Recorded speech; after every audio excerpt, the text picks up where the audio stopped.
আমি তেখেতৰ বক্তব্যটো আমিও যোৱাকালি শুনা পাইছোঁ। কিন্তু কথা হৈছে 6 জনগোষ্ঠীৰ ৰাইজে অসমৰ যি তেওঁলোক পাব লগা প্ৰাপ্য, আমাৰ যি পাব লগা প্ৰাপ্য অধিকাৰৰ কাৰণে আমি যুঁজি আছোঁ। আমি সম্পূৰ্ণভাৱে জনজাতীয় লোক হয় আৰু জনজাতীয় লোকসকলে আমাৰ নিজৰ প্ৰাপ্য অধিকাৰৰ বাবে আমি যুঁজি আছোঁ।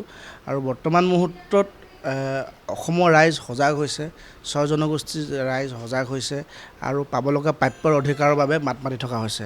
টাই আহোমসকলেও পাব লগা অধিকাৰৰ বাবে মাত মাতি আছোঁ আমি ইতিমধ্যে।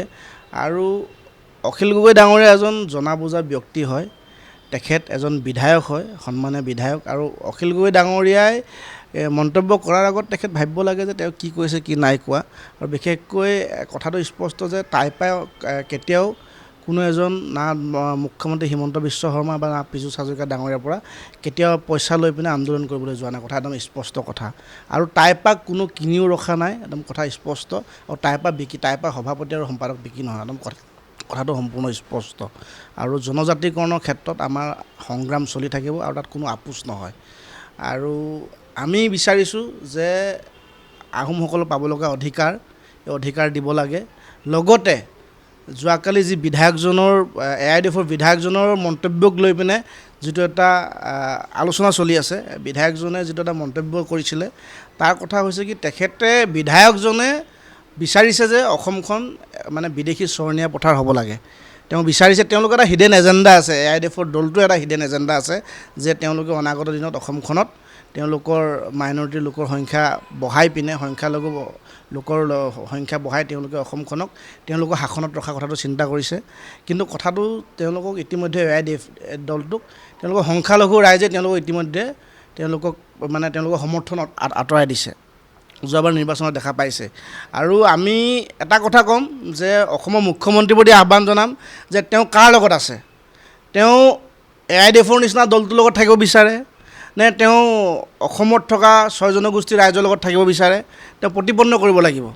কাৰণ কেৱল কথাৰে ক'লে নহ'ব যে অসমীয়া থলগীৰ ৰাইজৰ লগত আছোঁ, অসমীয়া জনজাতীয় ৰাইজৰ লগত আছোঁ, অসমত থকা অসমীয়া সুৰক্ষিত ভৱিষ্যতৰ কথা তেওঁ কেৱল মাত্ৰ মুখেৰে ক'লেই নহ'ব। কিন্তু তেওঁ উচ্ছেদ জনাইছে, উচ্ছেদক প্ৰতিজন থলগীৰ অসমীয়াই কিন্তু আদৰণি জনাইছে আৰু সমৰ্থন জনাইছে, যিবোৰ চৰকাৰী ভূমিত উচ্ছেদ হৈ আছে। ঠিক তেনেদৰে বৰ্তমান সময়তো অসমৰ মুখ্যমন্ত্ৰীৰ প্ৰতি অসমৰ জনজাতীয় বা জনগোষ্ঠীয় লোকসকলৰ অকণমান ক'ৰবাত বিশ্বাস আছে। আৰু সেই বিশ্বাসখনক তেওঁ যদি সম্পূৰ্ণৰূপে আস্থাত পৰিণত কৰিব বিচাৰে তেতিয়াহ'লে তেওঁ অসমৰ 6টা জনগোষ্ঠীৰ জনজাতি মৰ্যাদা দি দেখাওক। কাৰণ অসমৰ 6টা জনগোষ্ঠীৰ জনজাতি মৰ্যাদা দিয়াৰ সম্পূৰ্ণ ক্ষমতা কিন্তু এতিয়া ইতিমধ্যে অসমৰ মুখ্যমন্ত্ৰীৰ হাতত আছে। আৰু এই অসমৰ মুখ্যমন্ত্ৰীজনাই যদি তেওঁ দিল্লীত যদি প্ৰেছাৰ দিয়ে, কেন্দ্ৰ চৰকাৰ যদি প্ৰেছাৰ দিয়ে, তেতিয়া কিন্তু অসমৰ 6টা জনগোষ্ঠীয়ে 2026 বিধানসভা নিৰ্বাচনৰ প্ৰাক মুহূৰ্তত জনজাতি মৰ্যাদা পাব।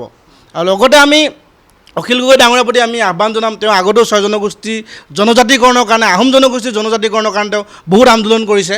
ভৱিষ্যতৰ দিনতো তেওঁ আন্দোলন কৰিব, ৰাজপথত তেওঁ আমাৰ সৈতে সহমত পোষণ কৰি তেওঁ ৰাজপথত আন্দোলন কৰিব বুলি আমি আশা ৰাখিছোঁ। আৰু বেছি বিশেষ নকওঁ, কিন্তু অনাগত দিনত আমি জ্ঞাতিবৰ্গ তথা সমগ্ৰ 6 জনগোষ্ঠীৰ ৰাইজৰ পৰা আমি সঁহাৰি লাভ কৰিম বুলি আমি আশাবাদী। আৰু অনাগত দিনত যিসকল মৰাণে যিদৰে উজনি অসমত তীব্ৰ আন্দোলন গঢ়ি তুলিছে, ঠিক তেনেদৰে টাই আহোম লোকসকল আৰু 6 জনগোষ্ঠীৰ লোকেও কিন্তু জনজাতিকৰণৰ বাবে তীব্ৰ আন্দোলন গঢ়ি তুলিম। কিন্তু